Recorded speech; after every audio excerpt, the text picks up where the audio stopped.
però també, evidentment, és un espai de la Universitat de València. No sé si se me veu, Emilio. Sí, perfectament. Se te ve perfectament. Perfectament. Bueno, comencem avui una activitat nova dins de la facultat, una activitat en un espai, evidentment, forçat per el tema de la pandèmia. Ens haver agradat aquesta activitat que ara comencem, que són tertúlies en la facultat, haver estat una activitat en la facultat, especialment perquè la persona que tenim en aquest moment en aquesta primera conferència, el professor Joan Romero, company de la Facultat de Geografia i Història, una persona de prestigi a nivell intel·lectual, a nivell docent, que és qui ens donarà la conferència, sempre és millor sentir-lo, escoltar-lo en el tu a tu. És a dir, en una sala en la qual se pot veure perfectament els ulls, les expressions, i fins i tot se pot compartir i se pot, més que una conferència, és una conversa.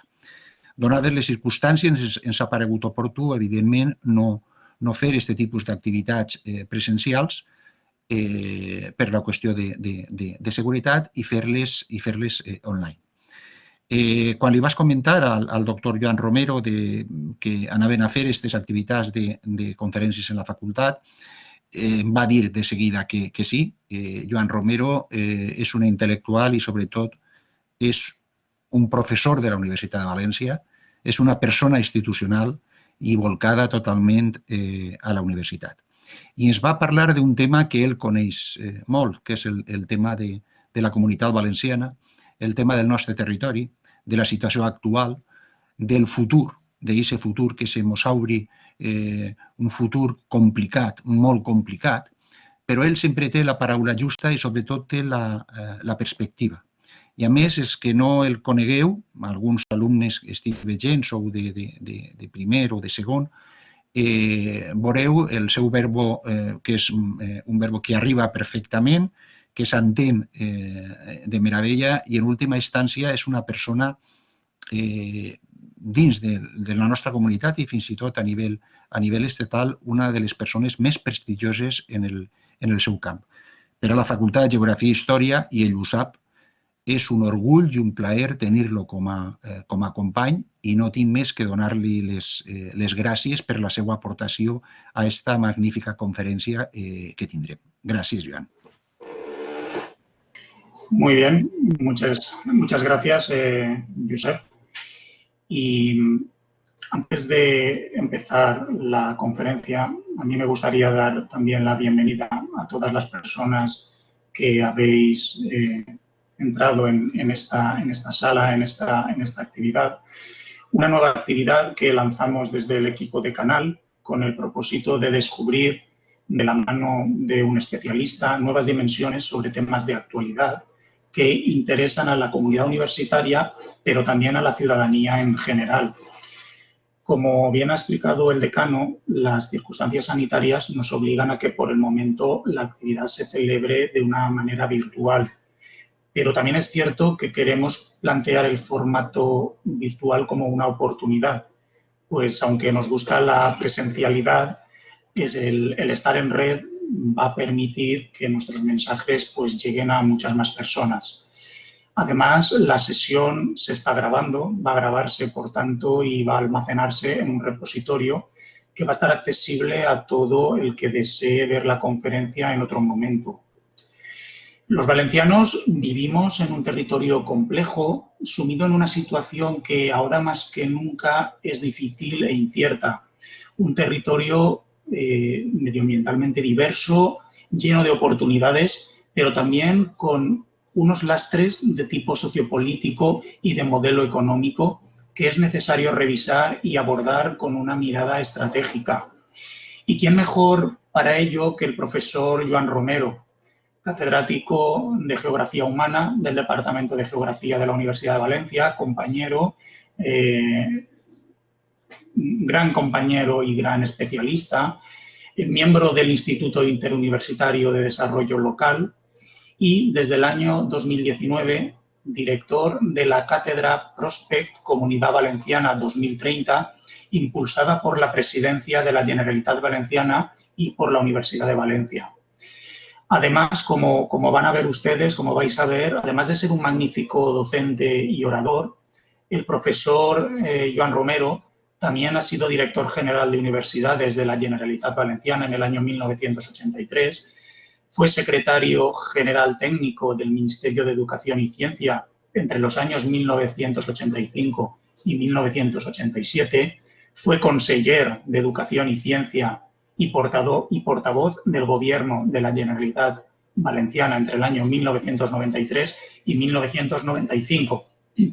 Durante los últimos años ha centrado su actividad docente e investigadora en el campo de la geografía política, políticas públicas, estructura del Estado y nuevas formas de gobernanza territorial en España y en Europa. Tiene en su haber muchísimas publicaciones, libros, capítulos de libros, artículos. Desde el año 2006 es director de la colección Desarrollo Territorial del Servei de Publicacions de la Universitat de Valencia y también es director de la colección de Tirant lo Blanc Humanidades. Bueno, pues creo que tenemos la oportunidad de estar ante una referencia. Y esta tarde el profesor Joan Romero, con su mirada geopolítica privilegiada acerca de lo que está pasando en Europa, en España y en la Comunidad Valenciana, va a guiarnos durante los próximos 45 minutos sobre los procesos que están teniendo lugar y sobre la importancia de desarrollar un pensamiento estratégico en clave territorial que abra nuevas vías para nuestro progreso como sociedad. Al final de la intervención, como explicaba al principio, el profesor Joan Romero podrá responder alguna cuestión, alguna pregunta que se le efectúe a través del chat que ha sido habilitado para tal efecto. Entonces, sin extenderme ya más, Joan, muchas gracias por aceptar nuestra propuesta y participar en estas conferencias a la facultad. Y como te ha dicho el decano, el equipo de Canal estamos muy felices de poder contar contigo y muy agradecido. Así es que cuando quieras tienes la palabra. Pues moltíssimes gràcies, benvolgut degà, Josep Montesinos. Muchas gracias, Emilio, vicedecano de Cultura. Y gracias al conjunto de la facultad y sobre todo a todas vosotras y a todos vosotros. He visto muchos nombres de amigas, de amigos, también de jóvenes, estudiantes y verdaderamente yo soy el que tiene el privilegio de poder compartir con vosotros una pequeña sesión de trabajo, una conversación en realidad, ni siquiera una conferencia, sobre cómo yo veo algunas de las cuestiones que nos ocupan y al mismo tiempo cuáles pueden ser las líneas o por dónde tal vez puedan discurrir las cosas. En una década esto sí que para mí empieza a ser una evidencia que creo yo que será decisiva. El otro día escuché al embajador de Alemania en España decir que la pandemia puede significar para las jóvenes generaciones lo que significó para mis padres la Segunda Guerra Mundial, el final, y para mi generación la caída del muro de Berlín. Me pareció interesante este punto de vista, porque lo que quería decir, creo yo, es que no es cualquier cosa, puede marcar tiempos, puede marcar procesos, puede acelerar, puede ser un gran acelerador de procesos que ya estaban, pero puede ser un gran acelerador y desde luego nos obliga y sobre todo nos obliga a pensar juntos sobre cómo queremos estar en 2030, qué deberíamos hacer para llegar hasta allí si nos lo proponemos. El profesor Iranzo ha hablado 2 veces de pensamiento estratégico. Yo también voy a hablar de pensamiento estratégico en un par de ocasiones o 3 porque considero que es un elemento fundamental. Entonces, en este sentido, voy a compartir con ustedes porque creo que he preferido que haya imágenes más que textos porque yo entiendo que probablemente les ayudará Esta es mi intención, este es mi propósito, que les ayude a... espero que se vea bien, ¿verdad? ¿Se ve bien? Sí, Joan, se ve perfectamente. Perfecto, Joan, Espero que les perfecto. ayude, les decía, espero que les ayude para un poco el propósito que yo persigo esta tarde con esta conversación. Estamos naturalmente en un contexto distinto, un contexto nuevo, y yo hace tiempo que me intento preguntar el lugar que ocupa el País Valenciano, la Comunidad Valenciana, en la Europa de las regiones y un poco qué horizonte se nos plantea en este contexto europeo y también global, ¿no? Fíjense fijaos que yo ya ni siquiera hablo de 2030 solo, aunque la cátedra que ahora dirijo se llama Comunitat Valenciana 2030. Hay que tal vez haya que en algunos aspectos ir un poco más allá.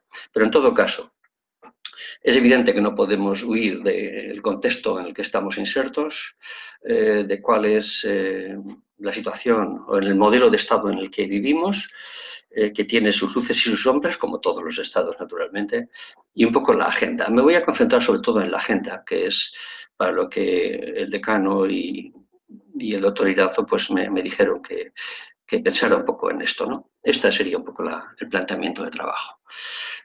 Naturalmente que no podemos eludir estas cuestiones que veis aquí.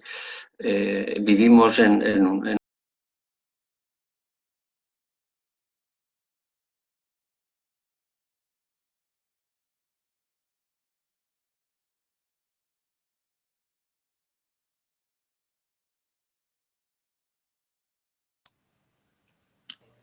Se ha caído. Sí, un momentín. Vamos a Se ha caído, intentar, se ha caído Joan. vamos a intentar Se ha recuperar. caído Joan.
Joan, te has caído.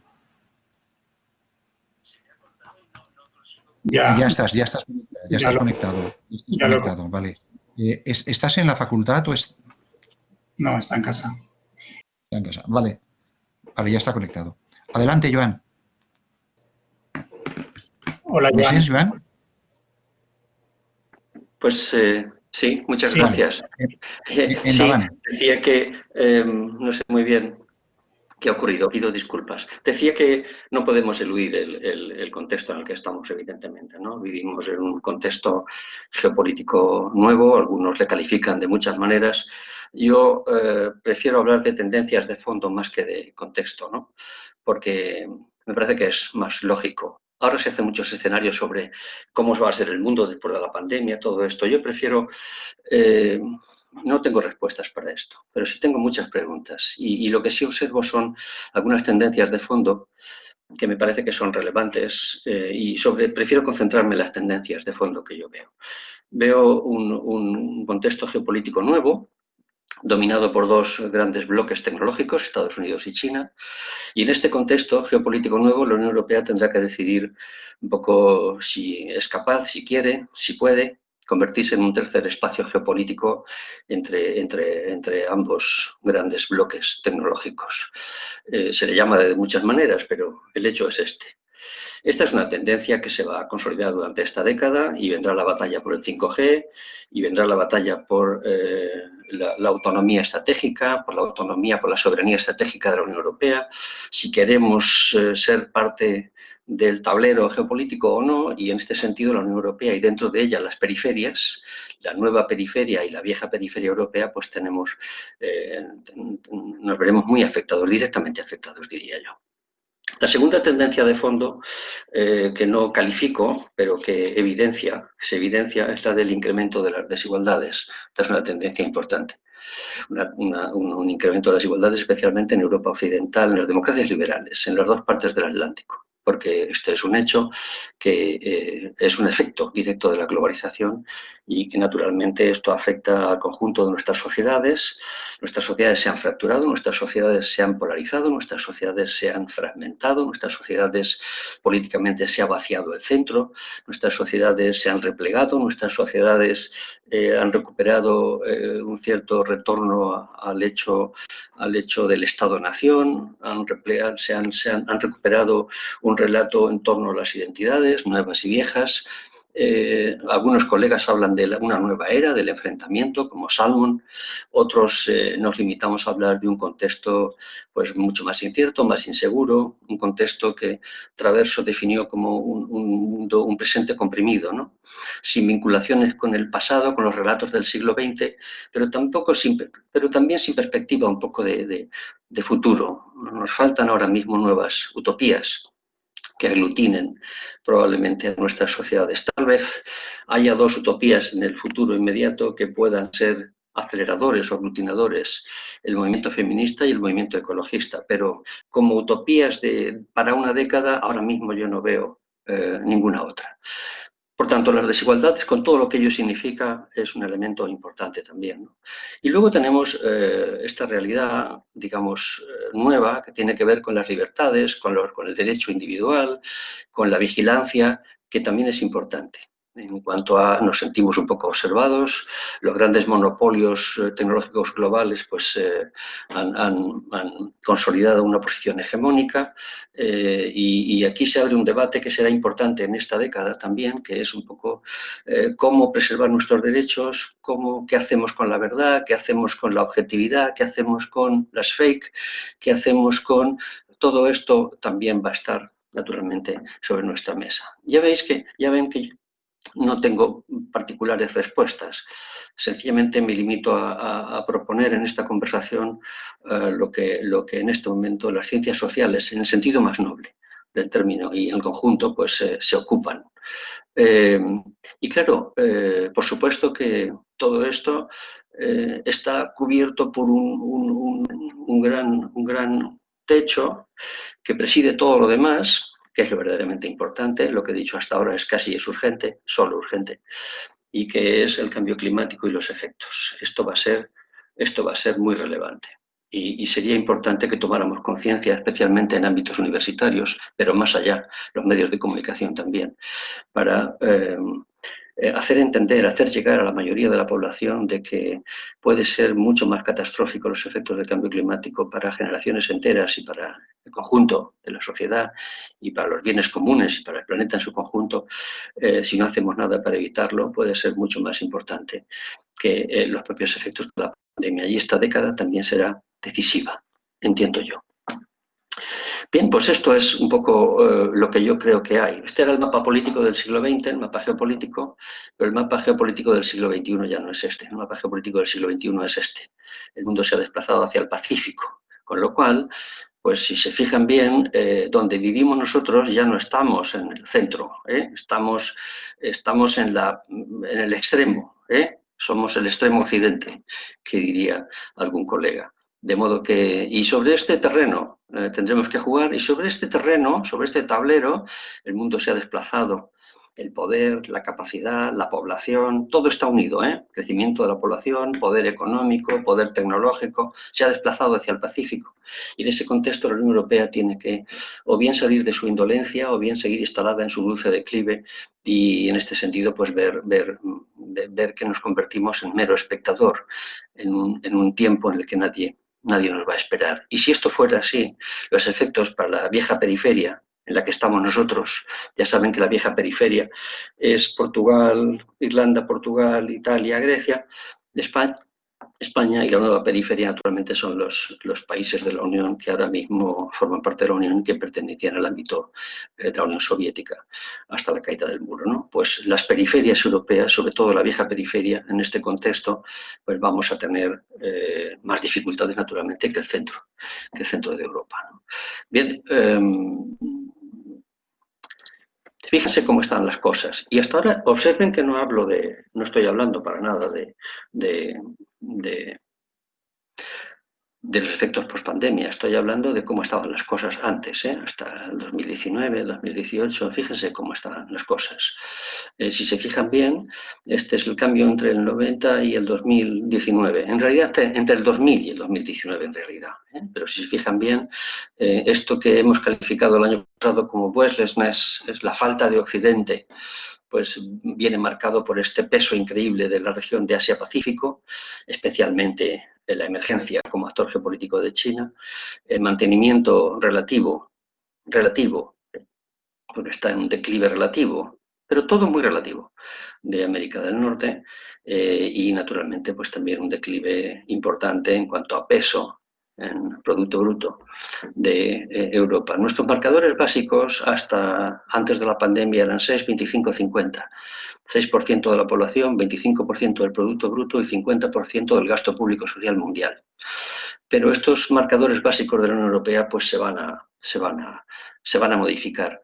Y cuando se modifican, en el caso de la Unión Europea, fíjense que se traducen en un adelgazamiento, no solamente en términos de Producto Bruto, sino en términos de población, en términos de tamaño del espacio público, en términos de un conjunto de elementos de margen de maniobra que nos lo van si no hacemos lo que entiendo yo que se debería ir haciendo, pues nos lo van a poner un poco más complicado, ¿no? Esto es, fíjense qué términos se utilizan ahora mismo para hablar de dónde estamos, de mundo multipolar, de la era del desorden, de un contexto crecientemente desglobalizado, tal vez, se habla de todo esto. En un contexto europeo en el que tenemos problemas de diseño, tenemos una crisis existencial importante en la Unión, tenemos problemas de liderazgo, estamos discutiendo hoy, hasta dentro de 3 días, si se va una pieza fundamental de la Unión, que es el Reino Unido, los efectos serán muy importantes, es un hecho histórico y geopolítico de primer nivel, y los riesgos de relevancia geopolítica pues siguen ahí.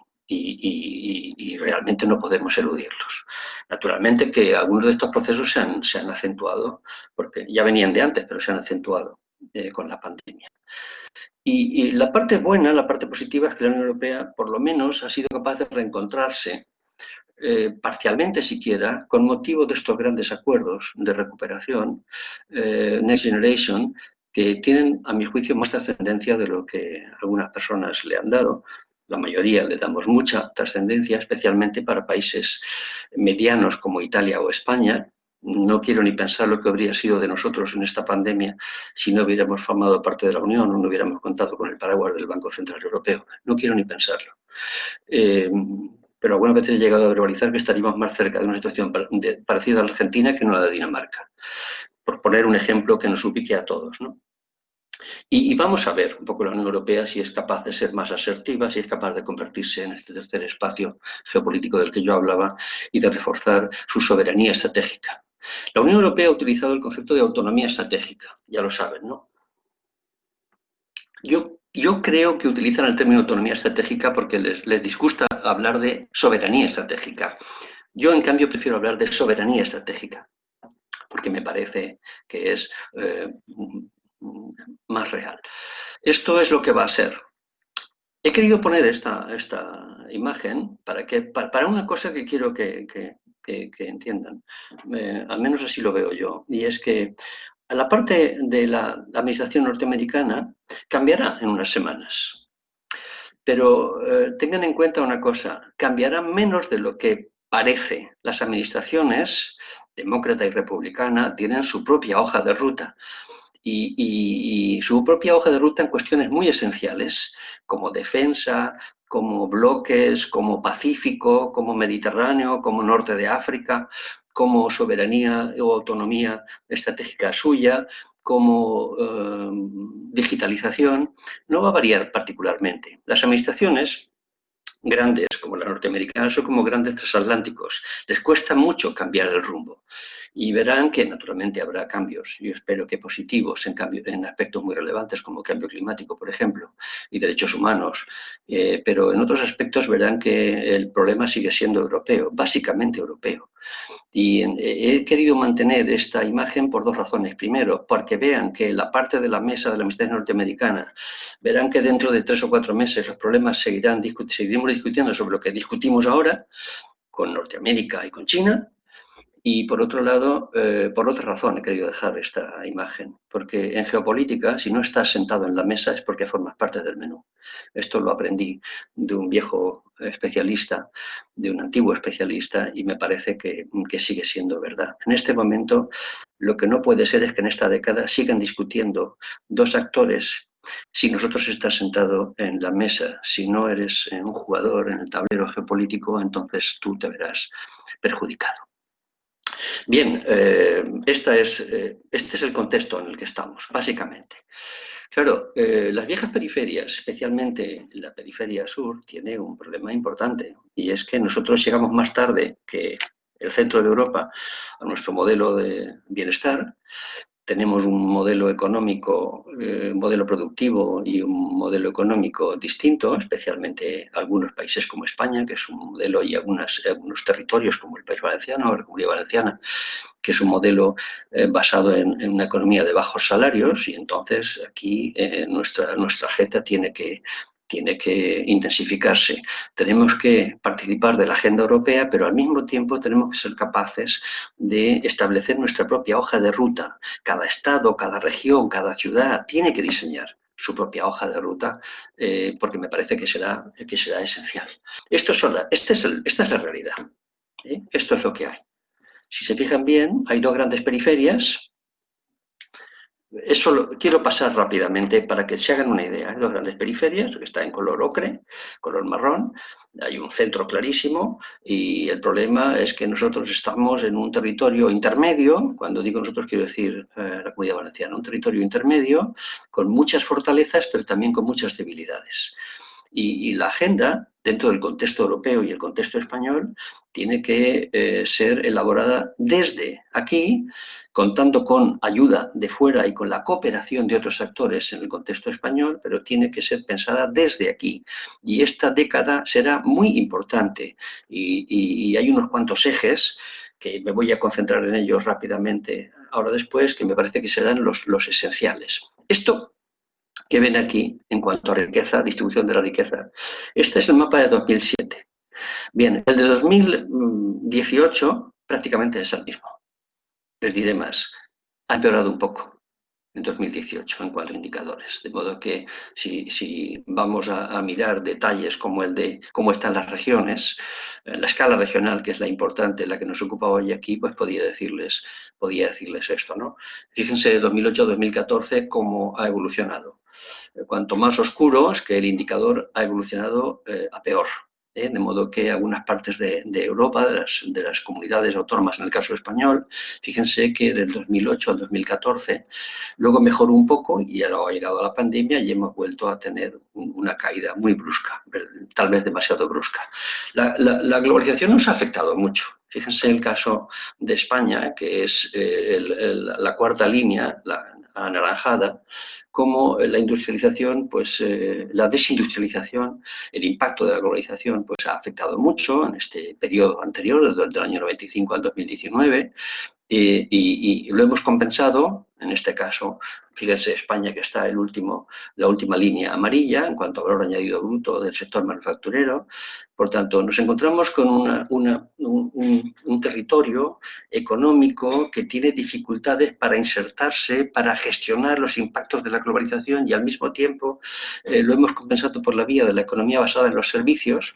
Pero la economía basada en los servicios es una economía, en el caso, por ejemplo, de turismo, de ocio, que es una economía de bajos salarios.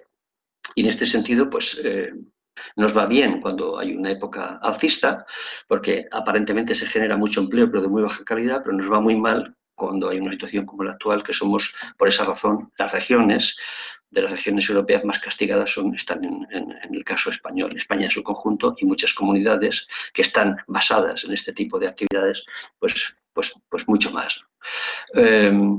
Claro, esto que ven aquí es la consecuencia. Y esto que ven aquí es el poco esfuerzo que hemos hecho en cuanto a mejorar nuestro modelo productivo. Esto es.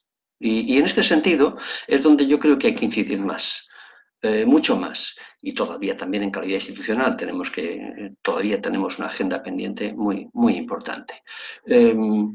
Claro, ¿y cómo andamos en deuda pública? Pues en economías como la nuestra, fíjense que esto es antes de la pandemia, ¿eh? Pues nosotros estamos aquí. Esta es la evolución, o la situación, mejor dicho, nosotros estamos aquí. Es decir, tenemos un problema importante y el margen de maniobra nuestro es muy reducido. Nosotros además somos una comunidad que ha ido perdiendo posiciones durante estos años pasados en cuanto a la media española. La Comunidad Valenciana está pues un 12% por debajo de la media española en cuanto a nivel de riqueza. Y ya lo explicó esto mi colega Jordi Palafox, ¿no? Y seguimos bajando. Y esta es una cuestión antes de la pandemia. Y esto es una cuestión importante porque significa que formamos parte del conjunto de regiones que tienen más dificultades para encarar la década. Primero, por el modelo productivo y segundo, porque nuestro margen de maniobra es menor. Y en tercer lugar, porque el modelo con el cual se financian las políticas públicas en España es un modelo de financiación acordado por el conjunto de comunidades con el gobierno central, pues no nos ha sido muy favorable casi desde siempre. Y en este momento el hecho es, si ven la tercera columna, es que somos la comunidad española que tiene más dificultades o que ocupa el penúltimo, según el año, o último lugar en cuanto a recursos recibidos por habitante para formalizar las mismas políticas públicas que el resto. Es decir, para hacer lo mismo, el modelo de financiación español, que todavía siguen sin revisar y que sigue sin adaptarse, sigue sin negociarse, pues nos plantea estas dificultades.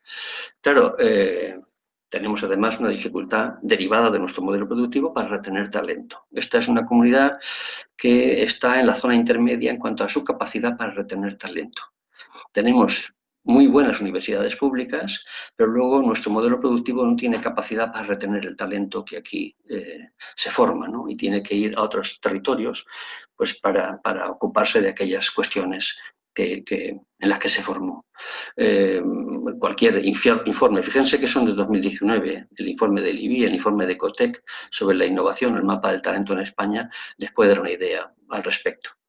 Claro, esto significa que ha ido como modelizándose, ha ido conformándose un modelo en el cual hay pues una estructura del empleo con un empleo muy bajo, con empleo intermedio y muy poco empleo donde el talento se pueda ocupar, porque nuestro modelo productivo está basado básicamente en el sector terciario y está basado en ocio y turismo como motores fundamentales, habida cuenta del proceso de desindustrialización. Y esta es la realidad. Tenemos un modelo económico de bajos salarios y tenemos un impacto muy grande de la temporalidad. Si ustedes revisan lo que ha pasado hoy mismo y ven el informe que ha hecho el Observatorio Valenciano sobre el empleo decente, verán a lo que me refiero. Se ha publicado esta mañana. Y verán que nosotros tenemos un problema de temporalidad muy elevado y tenemos una evolución, una situación de muy bajos salarios y de temporalidad que hace que los niveles de precariedad de muchos empleos, especialmente se centran en algunos sectores concretos, pues hace que las dificultades para que 3 generaciones las nacidas desde el año 80 para acá, pues tengan dificultades para formalizarse un proyecto de vida decente. Nunca mejor dicho lo de decente. Y por eso, además, tenemos dificultades en cuanto a calidad del empleo y tenemos unas tasas de desempleo de larga duración muy elevadas. Es decir, tenemos un conjunto de elementos que nos llevan aquí, a que nuestros niveles de pobreza y de exclusión social, en nivel español, a escala española en el conjunto de Europa y en la escala de Comunidad Valenciana en el conjunto español, pues son muy llamativos. No somos una región rica. Deberíamos ir asumiendo este hecho. Somos una región con muchas luces, que ha hecho muchas cosas muy importantes para mejorar el nivel de vida de centenares de miles de personas durante las pasadas décadas, que sigue teniendo sombras importantes, debilidades, mejor, importantes, ¿no? Somos uno de los países que tiene más niveles de exclusión social y si fijan bien el informe, fíjese que todo es antes de la pandemia, ¿eh? La pandemia ha acentuado y acelerado procesos, pero esto es anterior.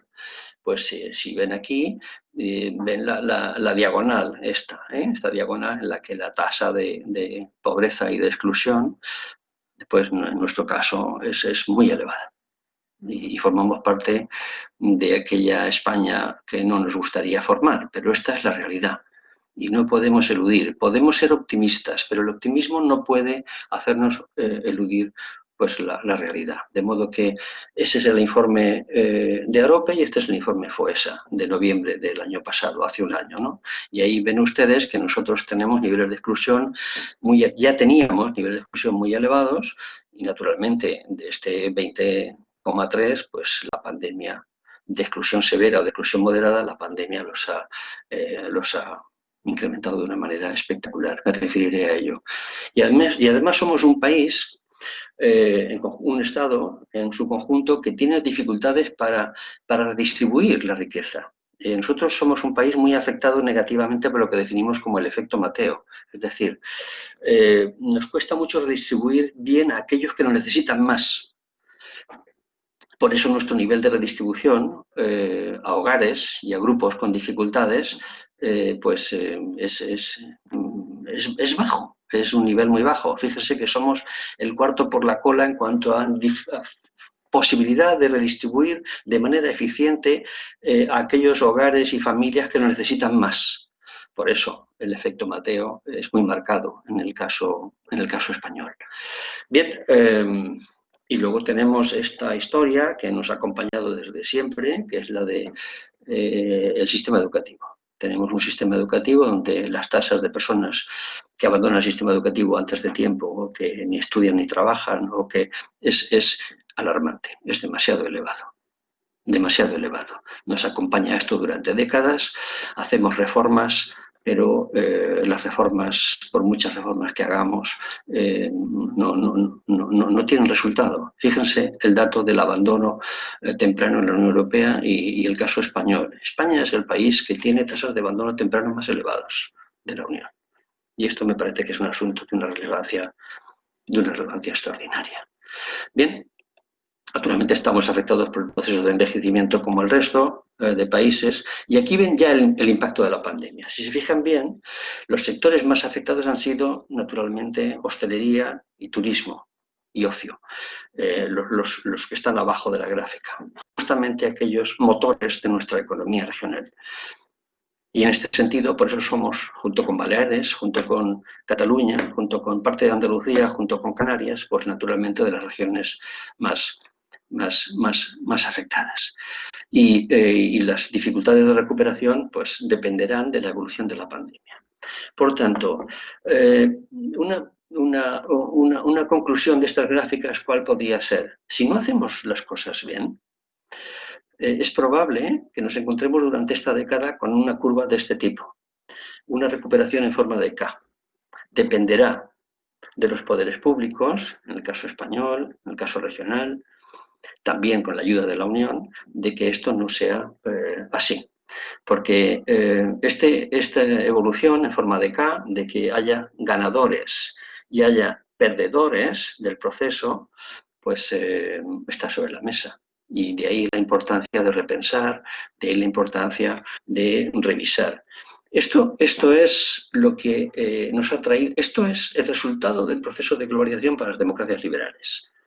De modo que ha habido una evolución magnífica de incremento de las clases medias en el Pacífico y las economías emergentes, especialmente China y la India. Ha habido, naturalmente, la secesión de las élites globales y ha habido un declive de las clases medias en los países desarrollados. Esta es la cuestión relevante. Y dentro de ese declive de las clases medias, que explicó muy bien Branko Milanovic, pues se encuentra naturalmente el impacto aún más profundo en las periferias europeas, especialmente en la vieja periferia. Por tanto, ¿qué podemos colegir de este contexto? Y paso ahora ya a la segunda parte de lo que quería compartir con ustedes. Pues que ocupamos un lugar discreto en el marco de la vieja periferia europea.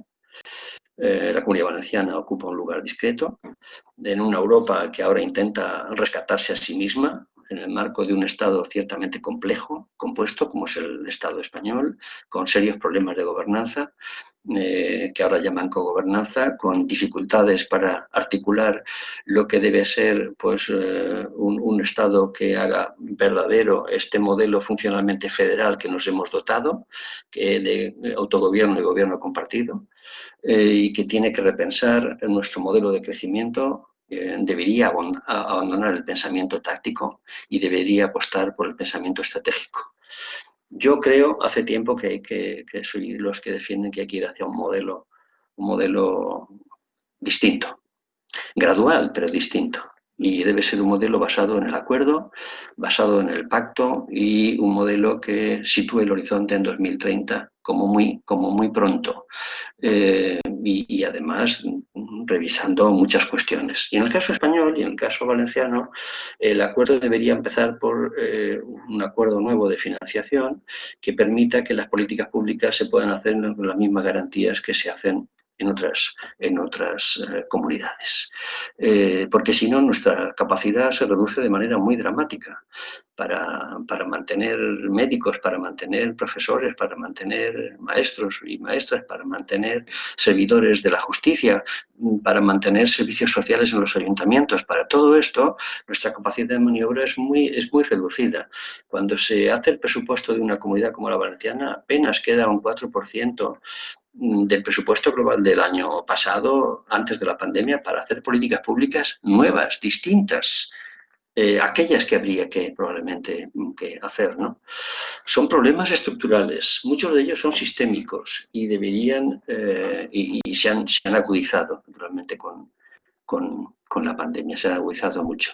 Es probable que estos acuerdos europeos nos ayuden, pero yo no lo fiaría todo a los fondos europeos, nos van a ayudar mucho, llegarán a un acuerdo, nos ayudarán mucho, pero yo no lo fiaría todo a esto, porque tenemos que hacer nuestro propio esfuerzo en la escala estatal y en la escala regional. Y al mismo tiempo, el primer esfuerzo debería ser demostrar a nuestros socios comunitarios que somos capaces de gastar bien aquello que nos van a poner a disposición, que nos los recursos que se van a movilizar, sea con dinero a fondo perdido, sea con préstamos blandos, ¿no? Porque hasta ahora no lo hemos demostrado. España en su conjunto no ha demostrado que es capaz de gastar los recursos de manera adecuada. Fíjense lo que ha pasado en el periodo 2014-2020. Los fondos estructurales. España es el país que ha tenido menos capacidad de ejecución de los fondos que teníamos asignados para gastarnos el periodo 2014-2020. 15 puntos por debajo de la media. Claro, por esa razón ahora pues la Unión Europea está preocupada con nosotros porque no sabe si seremos capaces de gastar de manera adecuada y en proyectos alineados con las prioridades que la Unión Europea ha establecido, pues los fondos, estos 140.000 millones que sobre el papel, en principio, estaría a disposición del Reino de España para formular grandes proyectos movilizadores alineados con las grandes estrategias y necesidades que como europeos tenemos, empezando por la transición energética, pasando por la revolución digital, pasando por los servicios públicos, pasando por la cohesión territorial, estos grandes objetivos que han estado anunciados y aprobados. Para eso dispondremos de recursos, pero tendremos que demostrar que somos capaces de gastarlos y de gastarlos de manera eficiente y eficaz. Fíjense que hemos gastado hemos ejecutado solo el 34% de los fondos disponibles en el periodo 2014-2020. Me parece una cuestión como para preocuparnos. Y quiero dedicar estos últimos 15 minutos a ver un poco nuestra agenda. Bien, y en este contexto, ¿qué podemos hacer?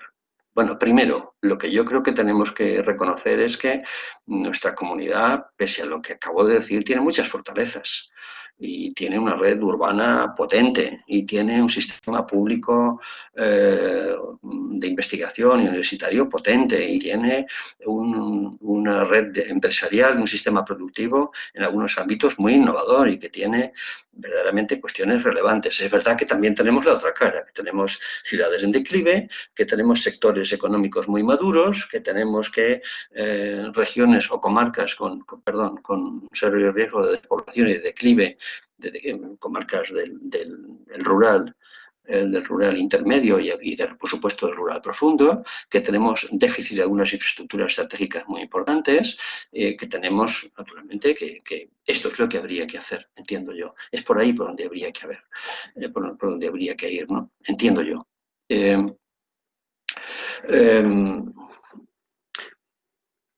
Yo creo que el problema fundamental no es de diseño ni de agenda. Yo creo que el problema fundamental es político.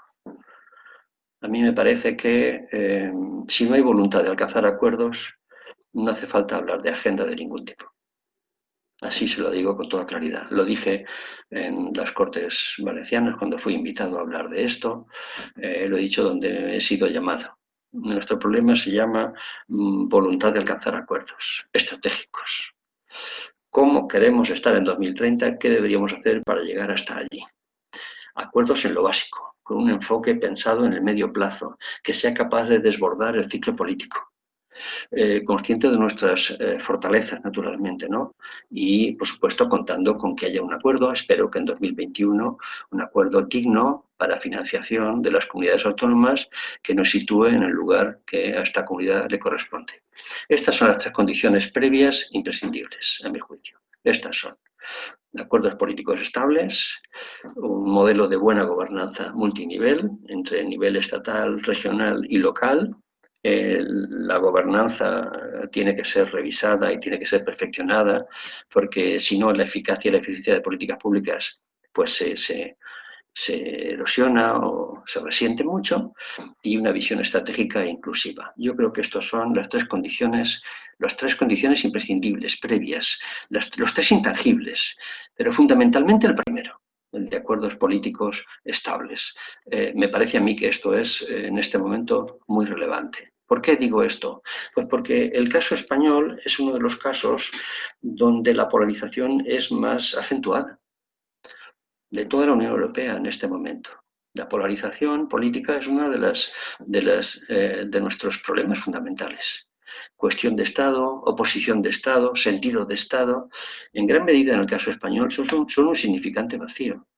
Por eso tenemos problemas de cogobernanza, por eso tenemos problemas de formulación de políticas públicas coherentes. Por eso somos un modelo de Estado que tiene muchas políticas públicas que tienen un sentido muy vertical, muy poco horizontal, muy poco poroso, muy poco relacional, muy poco pensado en el medio plazo. Por eso. Y yo creo que así no deberíamos seguir, porque esto lo contamina y lo condiciona todo, a mi juicio. Todo. Tenemos, ante este escenario, tenemos dos cuestiones, unas muy urgentes, de las cuales me voy a referir solo a una cosa, y otras de medio plazo, que también voy a referirme las voy a enumerar. De las urgentes me voy a referir solo a una. Permíteme que dedique un minuto a esto, porque me parece que es muy relevante. Indica también un poco las dificultades que tenemos para ocuparnos de estas cosas. La cuestión más urgente que tenemos en este momento en esta comunidad, y en otras, pero en esta estamos hablando de la nuestra, es cómo hacer frente a la emergencia social que la pandemia ha ocasionado.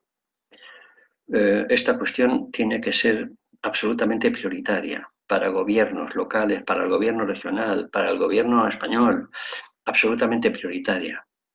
Me alarmó mucho cuando la semana pasada el ministro de Seguridad Social dijo que el ingreso mínimo vital solo habían atendido al 16% de las peticiones formuladas. Me preocupó muchísimo, porque esto significa que hay más de medio millón de familias, tal vez 700.000 familias, que no saben qué va a pasar con ellos a final de este mes y el mes siguiente.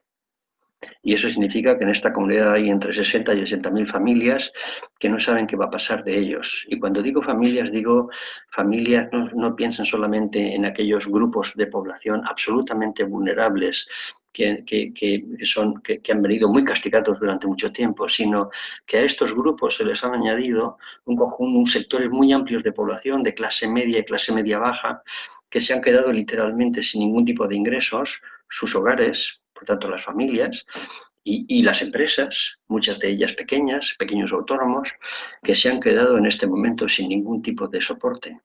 Y es en esos momentos donde los poderes públicos tienen que tomar decisiones imaginativas, pasos hacia adelante y liderazgo.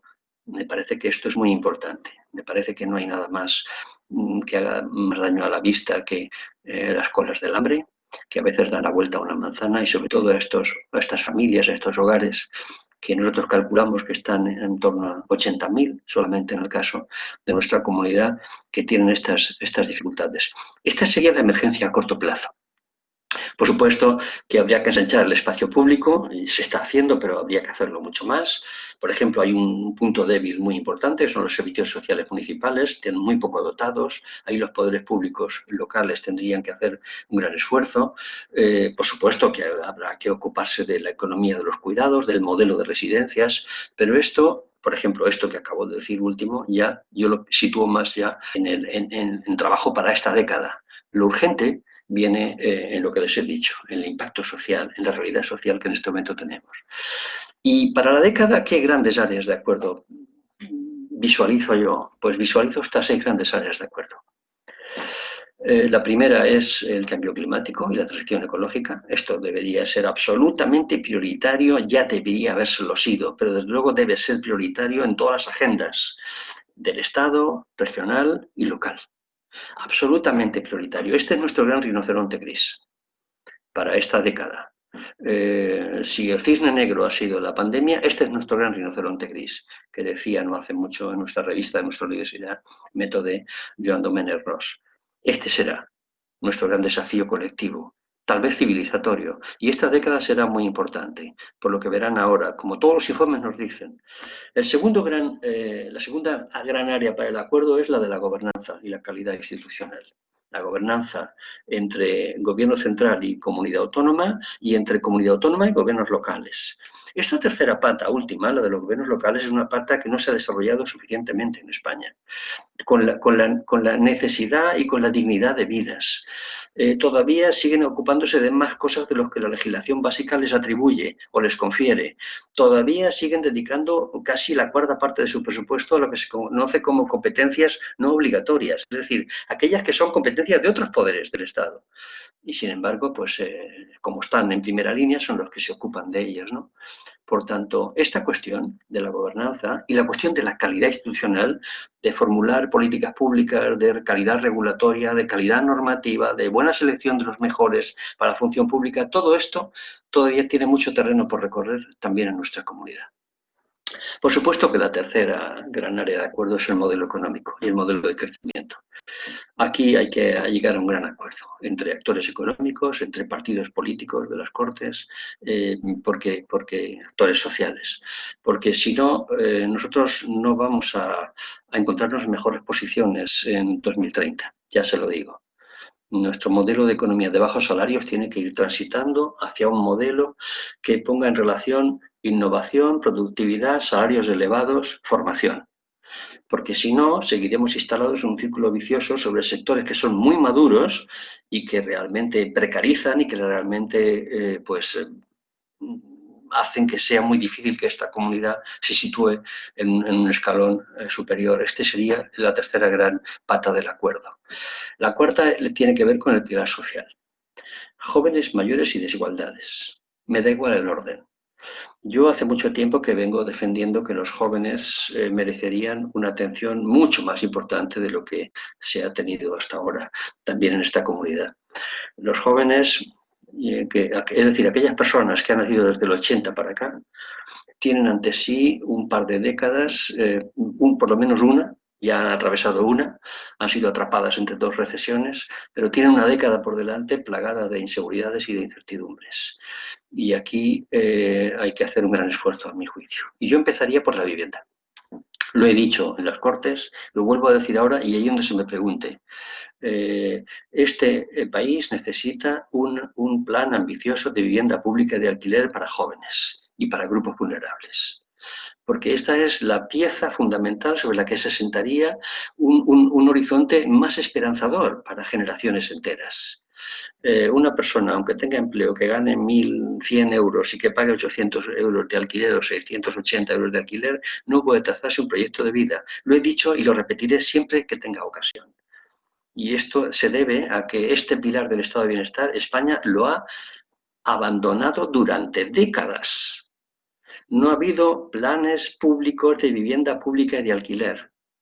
Ni los ha habido, ni todavía los hay. Ahora parece que escucho alguna cosa tímidamente y a lo lejos, pero me gustaría más escuchar que el gobierno regional, que el gobierno de España, que el Parlamento español, perdón, y que el Parlamento valenciano, pues aprueban una ley de vivienda pública de alquiler. Esto me parece que sería lo esencial.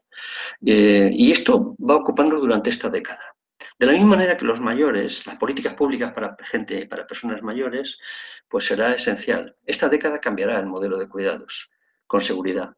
Cambiará el modelo de residencias, cambiará el modelo de lo que entendemos por envejecimiento activo, cambiará, todo esto cambiará. Me parece que es importante y es bueno que cambie. Y será la década de los cambios. Y por último, habrá que ocuparse mucho más que hasta ahora de las desigualdades. Muchísimo más que hasta ahora. Muchísimo más que hasta ahora. Las desigualdades no se van a superar si no hacemos nada para evitarlo. El modelo económico instaurado, el modelo económico que es hegemónico, acentúa las desigualdades. Y las desigualdades, cuando se acentúan, las fracturas sociales acentúan las fracturas políticas, y las fracturas políticas se convierten en una especie de sentimiento de abandono y al mismo tiempo de desafección respecto de la democracia, del sistema de partidos, de los parlamentos, y esto tiene consecuencias imprevisibles. La historia nos enseña mucho al respecto. Por tanto, las desigualdades que tanto nos han afectado en las democracias liberales, por tanto en España, por tanto en la Comunidad Valenciana, deberían ser un elemento central de nuestra agenda. La quinta gran área para el acuerdo, pero ya han visto que el éxito que estamos teniendo en esta área, es educación y formación y aprendizaje permanente. Nosotros tenemos dos subsistemas, en realidad tres, que no están coordinados, que funcionan cada uno a su aire, y así nos va. Y así nos va. Tenemos un mal sistema educativo, somos el país que más reformas ha hecho en las últimas décadas y es el país que tiene más tasas de abandono escolar prematuro y más tasas de paro estructural entre jóvenes. De modo que nuestras reformas tienen un objetivo que no consigue, yo creo que no persigue, que desde luego no tiene éxito para el objetivo que anuncia, ¿no? Hacemos reformas educativas en función de cada cambio de gobierno, precisamente porque es un espacio en el que no ha sido posible de articular acuerdos. Y como no ha habido posibilidad de articular acuerdos, cada gobierno, cada mayoría parlamentaria trae su ley debajo del brazo, que es sustituida por el gobierno siguiente o por la mayoría parlamentaria siguiente. Y así llevamos, creo que 7 u 8 ya, reformas educativas, y la última que se acaba de aprobar, ya el portavoz de la oposición, y así será, ya dijo, la primera frase fue, en cuanto yo tenga mayoría parlamentaria, cambiaré esta ley. Como ocurrió en la anterior y en la anterior. Sí, y todas las leyes educativas que están desvinculadas de formación y aprendizaje permanente, que es un elemento que es una debilidad nuestra muy importante, pues son leyes que trabajan o que se trasladan a la ciudadanía elementos que se sitúan más en el terreno de lo simbólico que no de la efectividad de la reforma. Casi siempre acaba hablándose de la asignatura de religión, de cosas que van al terreno de lo simbólico, porque yo sé que esto polariza a la población, pero no se habla de cómo hacer una buena formación profesional que realmente no sea cambiada 4 años después, sino que dure 2 décadas. De esto es lo que somos incapaces de acordar, de cómo se vincula el sistema productivo y el sistema de aprendizaje permanente. ¿Por qué somos el país que tiene menos porcentaje de población que está en el mercado de trabajo, que entra y sale del sistema formativo? ¿Por qué somos el país que menos recurre? ¿Por qué no hemos sido capaces, ¿no? Y por último, y esta es la década para este país, para el País Valenciano, para la Comunidad Valenciana, sin duda alguna, y por último sería un poco repensar el modelo territorial y el modelo urbano. Por modelo territorial me refiero a cómo podemos mejorar, deberíamos proponernos como objetivo, cómo podemos mejorar la relación rural-urbano. ¿Y qué tenemos que hacer con los territorios rurales afectados por procesos de despoblación y por procesos de declive? ¿Qué tenemos que hacer? Y cómo podemos inspirarnos en aquellos que han tenido éxito. Porque si no, pasará la década y el proceso de declive y de despoblación se acentuará. Y entonces procesos serán irreversibles, no solamente en el rural remoto, sino en el rural intermedio. Y entonces nos encontraremos con un problema mucho mayor al final de la década. Yo creo que en este terreno de despoblación tenemos media comunidad afectada por este proceso. Media comunidad. No poblacionalmente, pero sí territorialmente. Y yo creo que en este terreno deberíamos ser ambiciosos, ir a un cambio de modelo. Claramente a un cambio de modelo. Lo que hemos hecho hasta ahora no sirve. Yo creo que sería mejor inspirarnos en modelos como el que ha hecho Escocia en sus tierras altas. Sigue siendo, a mi juicio, el modelo de éxito mejor que podemos tener en este momento en Europa, que nos puede inspirar, sin duda alguna. Y luego articular una legislación consensuada, una nueva ley sobre territorios rurales, sobre políticas contra la despoblación, por ejemplo, al estilo de lo que está haciendo Castilla-La Mancha o Aragón, por poner ejemplos propios de españoles, ¿no? Pero yo me sigo centrando, me sigue interesando mucho lo que hacen otros y ver cómo después de casi 3 décadas de trabajo serio, riguroso, sostenido en el tiempo, están recogiendo frutos. Y si ves las tierras altas de Escocia, te das cuenta que realmente con un modelo distinto del que se hace aquí, te das cuenta que han fijado población, que atraen población, que hay actividad económica, que hay vida y que realmente se ha revitalizado el territorio. En segundo lugar, tenemos que abordar en esta década, espero que sea en esta legislatura, me gustaría que fuera en esta legislatura aún, hablo de Cortes Valencianas, yo creo que sería bueno que se ocuparan de una iniciativa vinculada a legislación en materia de áreas metropolitanas. Nosotros somos la excepción europea, somos la anomalía europea.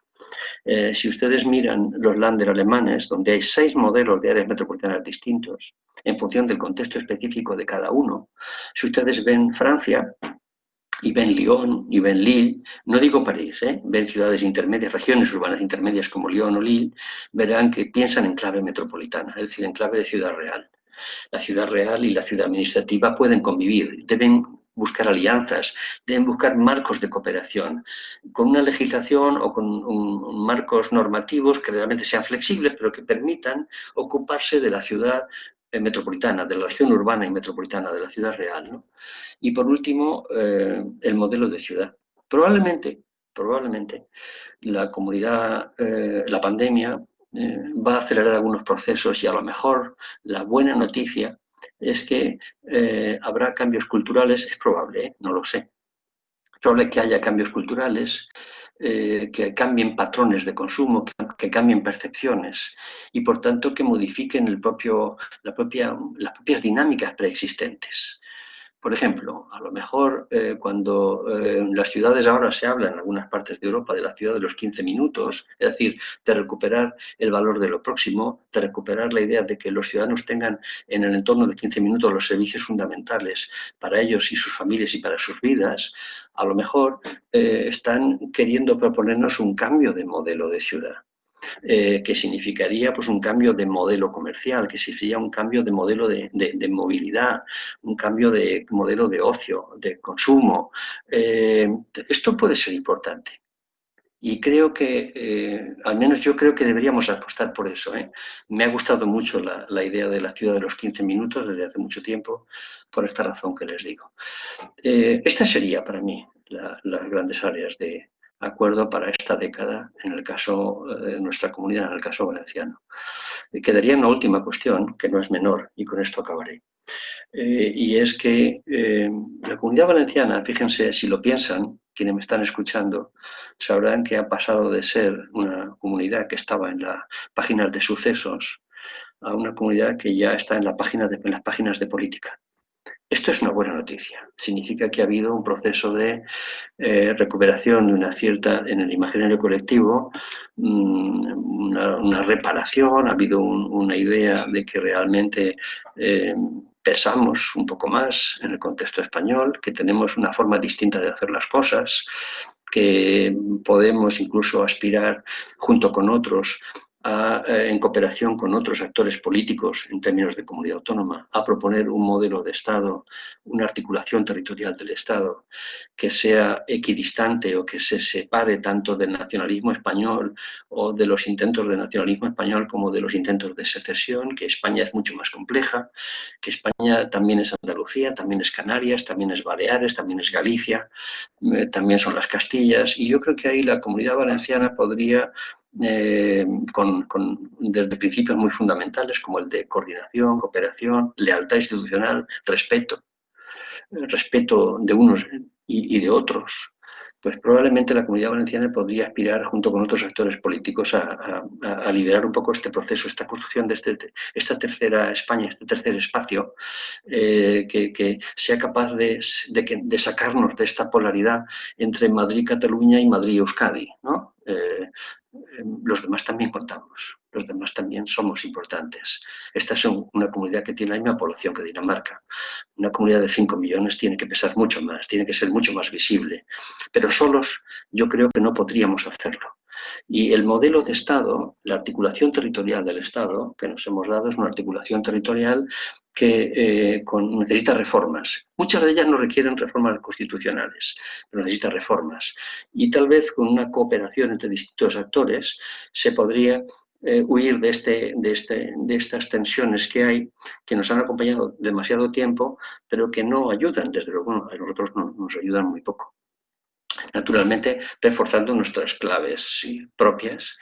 La comunidad tiene que acabar de reencontrarse plenamente, la Comunidad Valenciana, y a partir de nuestras señas propias, de nuestra lengua, de nuestra cultura, de nuestro derecho civil, en cooperación con otros, construir un modelo territorial verdaderamente mucho más vertebrado, mucho más coherente, si me permiten, y con esto acabaré, bastante más cercano a la realidad, verdadera realidad española, como decíamos hace unos años el profesor Toni Furio y yo, a la realidad de las Españas, en la que algunos quieren imaginar que es, o que quieren pensar que puede ser y nunca fue, o que quieren pensar que podía ser y nunca será. La realidad de un Estado como el español, que es un Estado compuesto de nacionalidades y regiones, es una realidad compleja de gestionar. Y ahí yo creo que la Comunidad Valenciana tiene mucho que decir. Y desde luego mucho más, creo yo, de lo que hasta ahora se nos ha permitido decir. Lo dejaría aquí. Muchas gracias.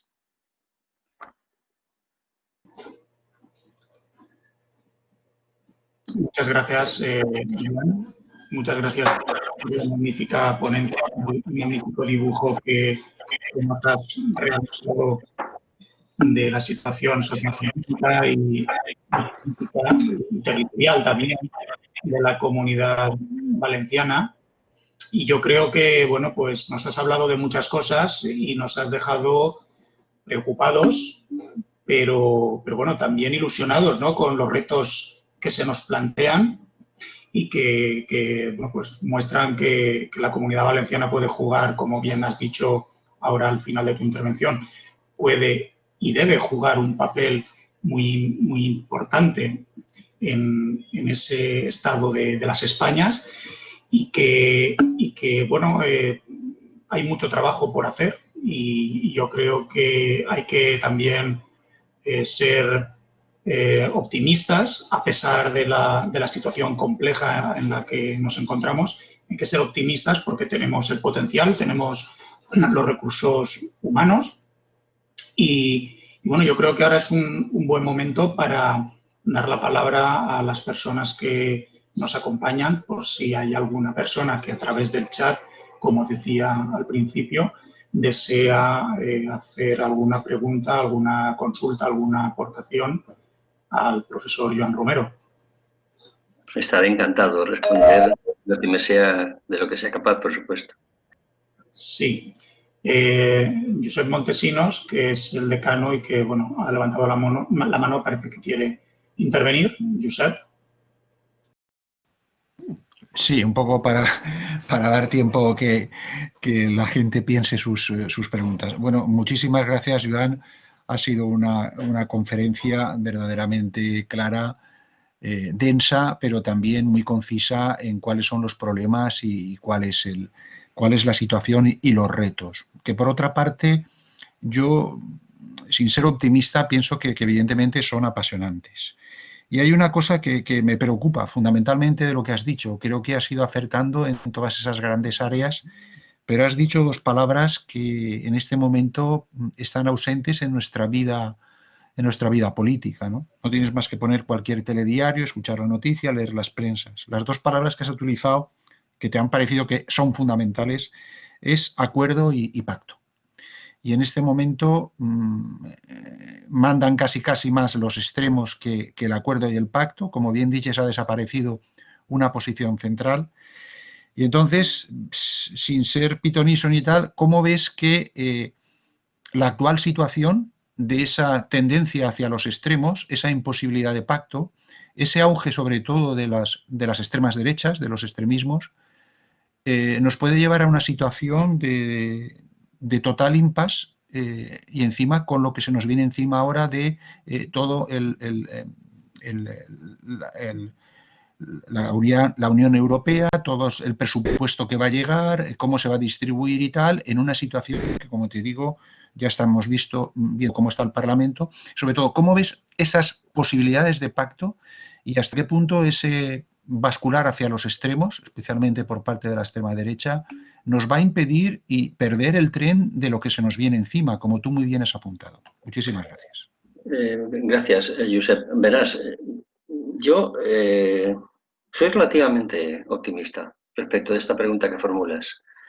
A dos niveles. Voy a responderte a dos niveles. La primera, bueno, la arquitectura del Estado español obligatoriamente obliga al pacto. Lo que no vaya por ahí es una anomalía histórica, porque nos hemos dado un modelo de Estado diseñado, prediseñado, que ha ido adquiriendo formas en función de pactos políticos.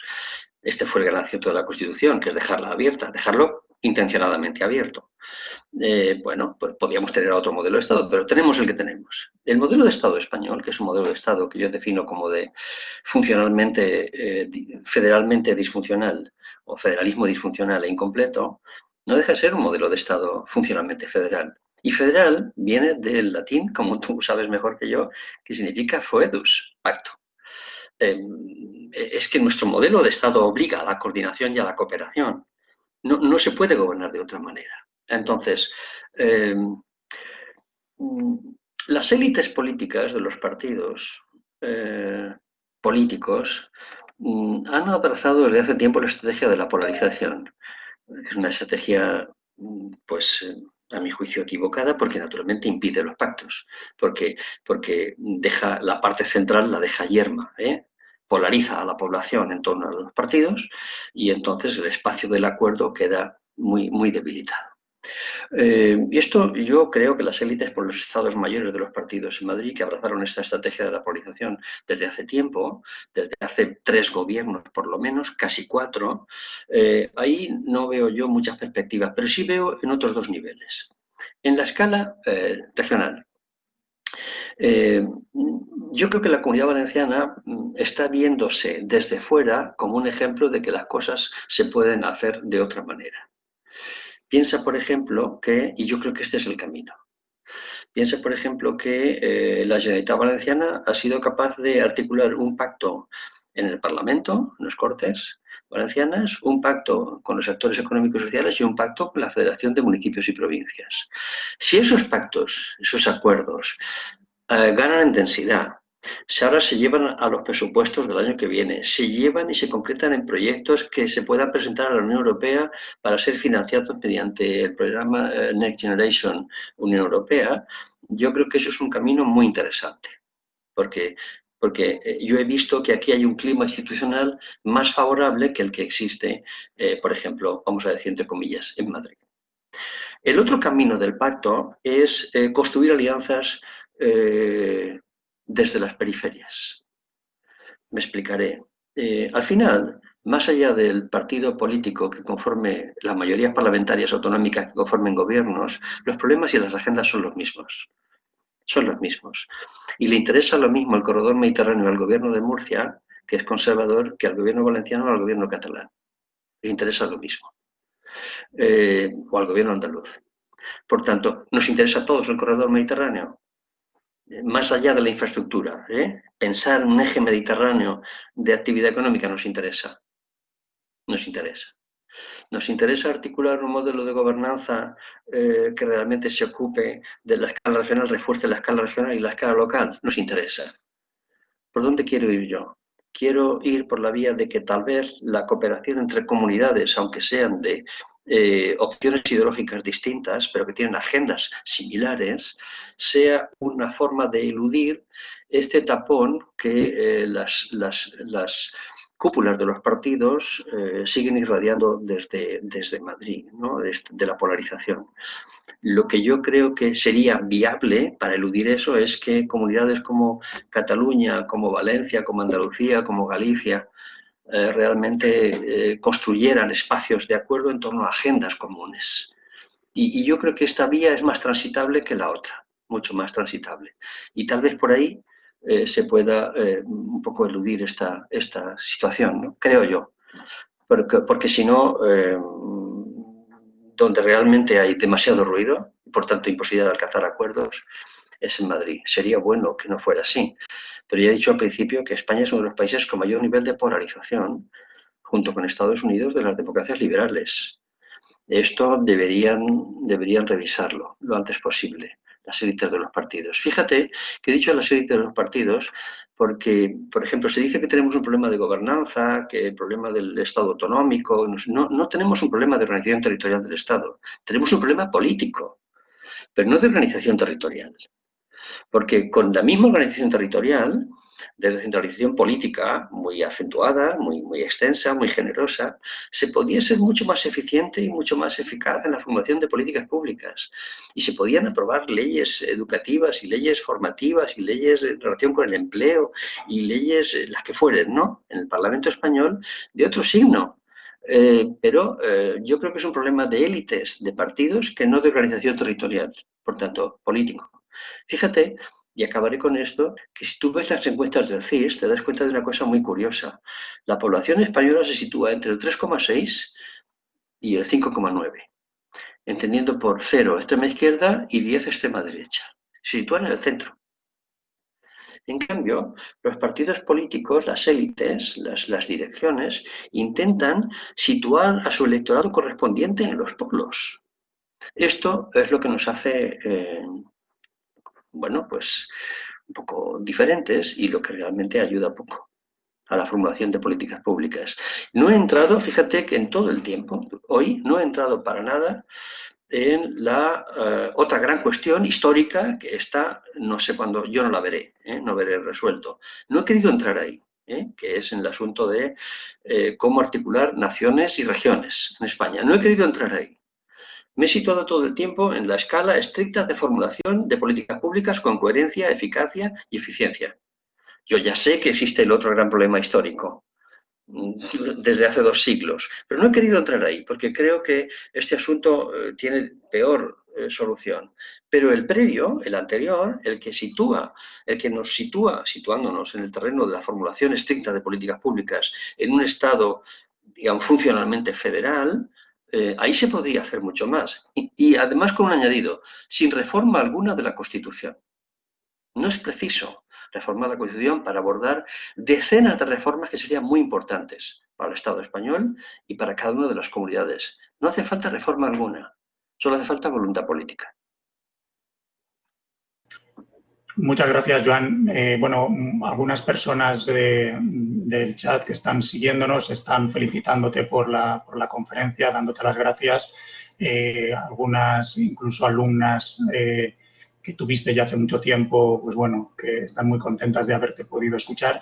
Y mira, tengo un comentario, una pregunta que hace Diego Aitor, que dice lo siguiente, dice que hablabas de la época de los acuerdos necesarios y de la España, de las Españas, pero la pregunta es, ¿qué riesgo tiene la Comunidad Valenciana respecto a competir con territorios como, por ejemplo, la Comunidad de Madrid, que cuenta con un capital global y puede hacer el llamado dumping fiscal?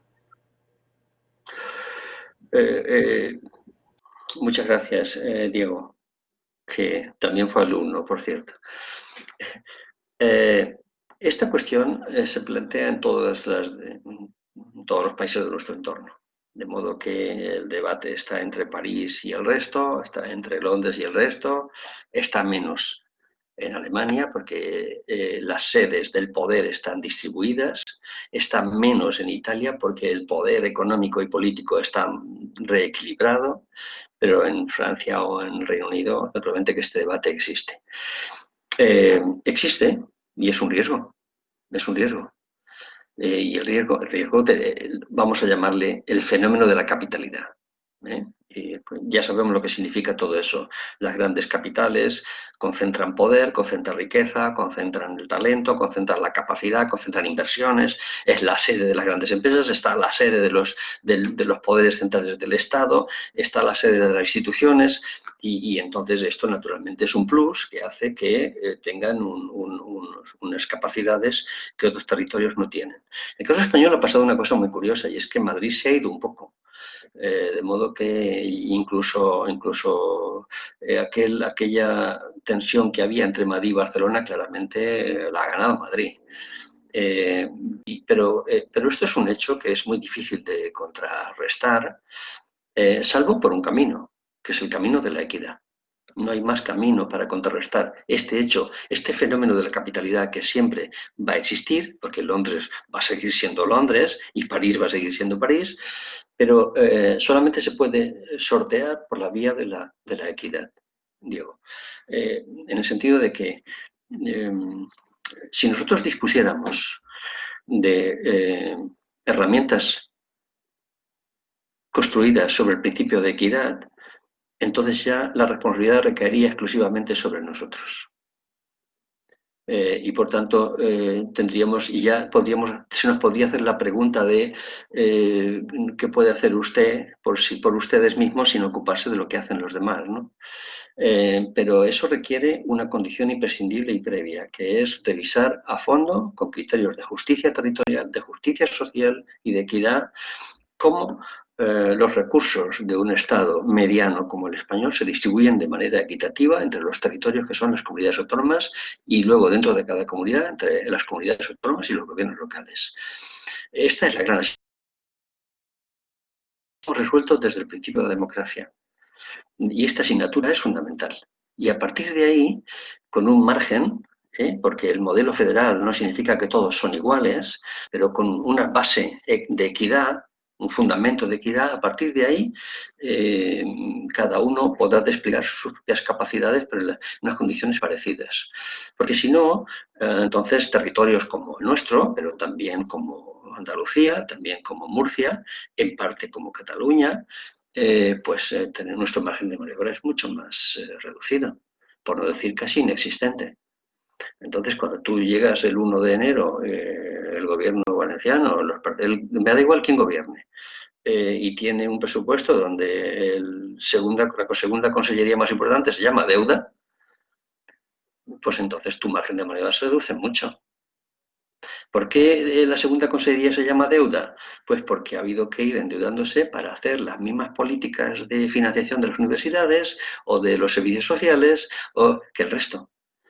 Y si tenemos una diferencia muy grande en cuanto a formulación, en cuanto a ingresos per cápita o capacidad per cápita para hacer lo mismo, entonces nuestro margen de maniobra se reduce muchísimo. No digamos para abordar agendas para una década, agendas de futuro, no digamos esto. Porque nosotros apenas tenemos, de ahí que sea tan importante esta inyección que nos va a llegar de los fondos europeos, si no nuestro margen de maniobra sería dramático para formular esta agenda que es imprescindible de la revolución tecnológica, del cambio climático, de la revolución digital, de la formación, del empleo, de las universidades bien financiadas y bien dotadas. Sería imposible, imposible. Por tanto, solo se me ocurre esta vía, porque las capitales van a seguir ahí. Solamente, Diego, por la vía de un reparto equitativo, justicia social territorial y equidad.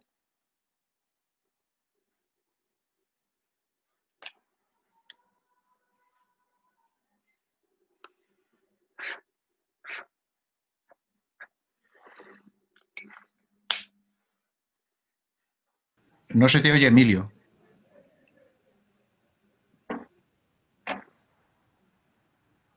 No te oímos, Emilio. ¿Nos oyes, Emilio? ¿Emilio? Yo diría Vale. que no. No, te voy a leer, si te parece, te leo otro WhatsApp de Inma, que además también fue alumna tuya. Dice, un plaer sempre, professor Ramon. Fa 30 anys, professor meu, i geògrafa gràcies a ell. Diu, una eminència. Què es pot fer per a millorar la qualitat de l'ocupació? I signa Inma Tormo d'Albaida. Emilio, Buena vesprada, Inma. La qualitat de la ocupació passa per centrar els esforços en la innovació i en la productivitat. No hi ha una altra fórmula. No hi ha una altra fórmula. I ahir no era el temps, ni és l'espai, ni el lloc, perquè no disposava de temps. Però aprofite la pregunta que em fas, perquè a més estàs en una comarca particularment concernida pel tema del model productiu. Ahir passa per una revisió profunda de l'actual model que tenim, que és un model molt dispers, sense col·laboració i sense una idea clara per a una dècada. Tenim una xarxa d'instituts tecnològics, tenim l'Agència Valenciana d'Innovació, tenim fundacions en Alacant que se n'ocupen de la innovació i la reforma digital. Tenim instituts tecnològics en les universitats, tenim centres tecnològics aquí i allà. I falta esta idea de conjunt que tal vegada podia ajudar contribuiria a conformar la que seria l'Agència Valenciana d'Innovació. Tal vegada, jo crec que hauria de ser el punt d'arribada de tots aquests espais que tenim i concentrar els esforços en este eix que jo he dit abans, que es diu innovació, increment de la productivitat, perquè això implica increment de salaris i implica major nivell de benestar per a la població. Si no, no sortirem del model d'economia de baixos salaris, del model d'empleos de precarietat, de temporalitat i de dificultats per a generacions senceres i per a sectors productius sencers. De manera que hauríem de concentrar-nos a partir d'ahir en fer allò que sabem fer, fer un increment notable d'inversió en I+D més I menuda. Dinamarca, que té la mateixa població que nosaltres, m'explicava Andrés García Reche, el vicepresident de l'Agència Valenciana d'Innovació, m'explicava fa uns dies que dedica a l'any 1.000 milions d'euros. Nosaltres apenas arribem, sumant-ho tot, a 300. I no hi ha miracles aquí, no hi ha miracles. Apostar per sectors estratègics, allò que sabem fer-ho bé, siga en salut, siga en sector agroalimentari, siga en energia, siga en indústria, siga on siga. Decidir bé el que sabem fer bé i a partir d'ahí donar-nos per lo menos una dècada. Si no, no sortirem, no sortirem. I fa temps que ho tenim clar. Te recomano un llibre, i a tots vostès, que ha publicat no fa molt el vicepresident de l'Agència Valenciana, Andrés García Reche, sobre el model productiu valencià, que està publicat per Tirant lo Blanc fa un parell de mesos, i jo crec que és el millor diagnòstic que jo he llegit recentment sobre on estem i què hauríem de fer per a sortir d'ell. Molt bé, Joan. Moltíssimes gràcies. Anem a tancar ja. Sí. Emilio ha parlat ara en telèfon, no sé què li ha passat, ha caigut i no pot entrar. M'ha passat a mi també, al principi. Qüestions de la tècnica que a vegades passa. Moltíssimes gràcies als presents i als que han estat en la conversa. A Joan, moltíssimes gràcies per la teua aportació. Com sempre, molt didàctic, molt incís i evidentment, ens deixa, sobretot, ens fa pensar. És a dir, ens posa, com a tu, tenim molts dubtes, però en última instància me pareix que és molt clar quin és el camí. Esperem que entre tots, i en això, des de les universitats, intentarem fer el millor possible i aportar tot el nostre gra de sorra a la construcció del nostre país i d'Europa i d'Espanya. Joan, moltíssimes gràcies. La veritat és que ha estat una inauguració de conferències al nivell que se mereix la Universitat de València i, com sempre, una abraçada per a tots. Mira, Emilio acaba d'incorporar-se. Emilio. Me he podido reenganchar, se me había quedado el ordenador. Vale, si vols, despide. Jo ja estava despidiendo. Emilio, despide tu. Endavant. No res. Moltes gràcies, Josep. Moltes gràcies, Joan, per la teua magnífica intervenció. La veritat és que estem molt contents d'haver començat amb tu aquesta nova activitat que volem donar-li molta més continuïtat d'ací en endavant de les conferències a la facultat i crec que ha sigut un encert el comptar amb tu.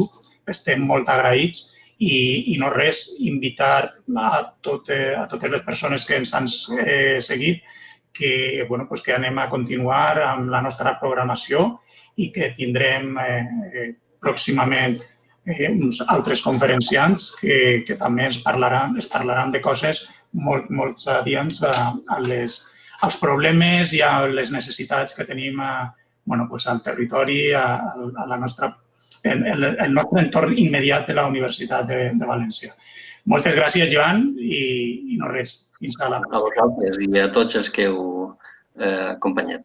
Moltes gràcies. Cuidar-vos bé d'esta maleïda pandèmia. S'acabarà prompte. Una abraçada. Adéu.